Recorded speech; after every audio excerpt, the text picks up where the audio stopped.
Olá pessoal, tudo bem com vocês? Eu espero que sim. Eu sou o professor Inácio, essa é a disciplina de Laboratório de Programação ofertada pelo curso de Ciência da Computação do Instituto Federal do Ceará, campus Maracanaú, com conteúdo baseado na disciplina CS50 da Universidade de Harvard. Dando continuidade aos nossos exemplos em linguagem C, vamos trabalhar com laços de repetição. No Scratch, nós temos um bloco sempre, que vai fazer com que o Scratch permaneça realizando uma atividade enquanto nós não finalizarmos o nosso programa.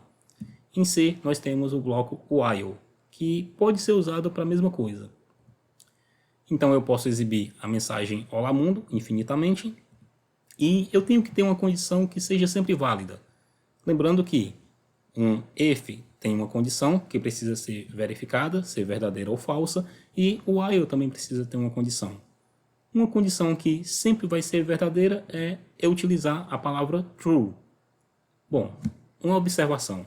Essa palavra ela não existe na linguagem C, mas, de novo, dentro das ferramentas do CS50, essa palavra existe e nós vamos fazer uso dela até mais adiante quando nós formos ver outras instruções da linguagem C que podem substituir a palavra true. Podemos utilizar variáveis para contar até uma determinada quantidade de repetições. Eu tenho então uma variável contador que eu posso simplesmente escrever a palavra contador em linguagem C. Lembrando que eu sempre tenho que definir o tipo e eu não posso esquecer de finalizar uma instrução com um ponto e vírgula. Outra instrução comum que nós vamos utilizar muito é adicionar uma unidade ao nosso contador. Isso é feito em linguagem C, utilizando essa estrutura. Contador recebe contador mais 1. De novo, eu quero chamar a atenção que esse símbolo de igualdade não significa uma igualdade do ponto de vista da matemática. Significa uma atribuição.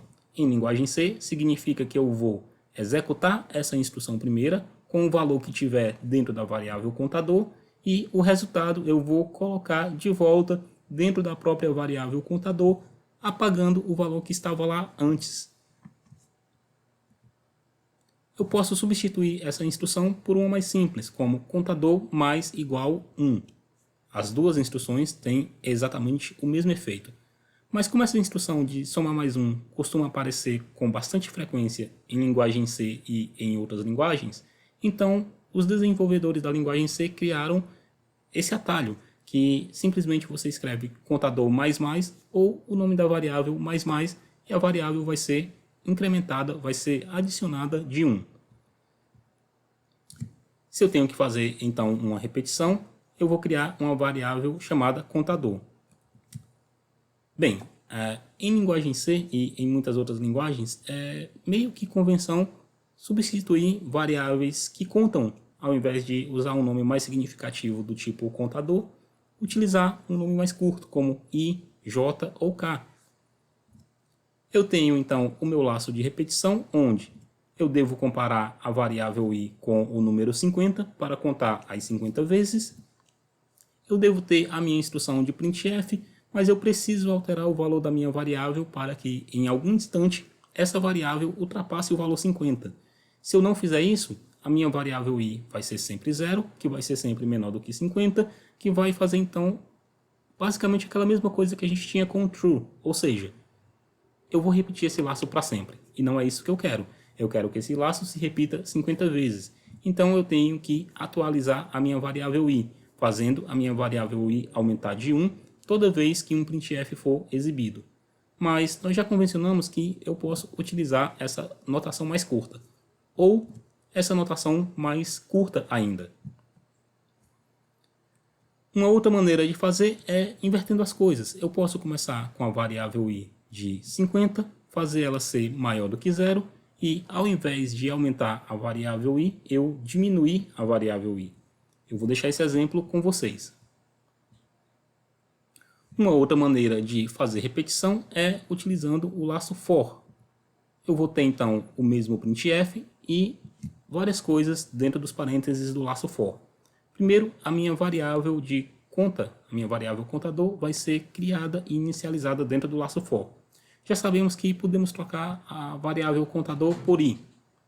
Depois eu vou ter uma comparação. se é menor do que 50. E o meu laço for vai se repetir diversas vezes enquanto o i for menor do que 50. Depois eu tenho a minha atualização, que já convencionamos que podemos trocar ela por i mais igual a 1 ou i mais mais. Vejamos o exemplo com um for. Eu tenho o meu arquivo for.c,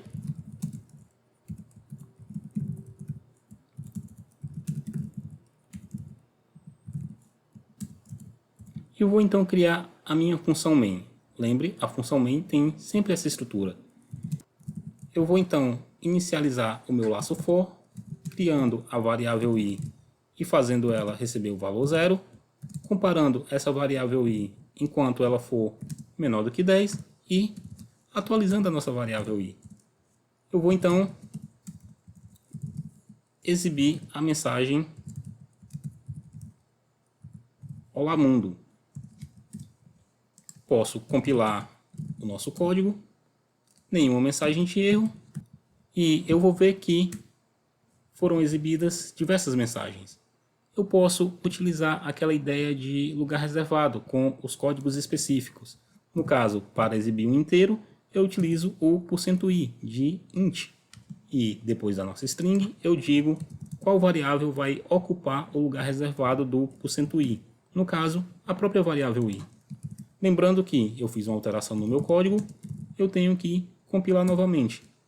Uma vez que o meu código compilou, eu posso executar esse código mais uma vez e verificar. Foi impressa a mensagem 0, 1, 2, 3 até a mensagem 9. Se eu quiser uma contagem um pouco mais natural, eu posso começar a minha variável i com 1 e até o valor menor que 10, menor ou igual a 10. Lembrando que fiz uma alteração no meu código, eu tenho que compilar, e uma vez compilado, eu posso executar esse código. Agora sim, eu tenho uma contagem de 1 a 10 de todas as 10 mensagens Olá Mundo.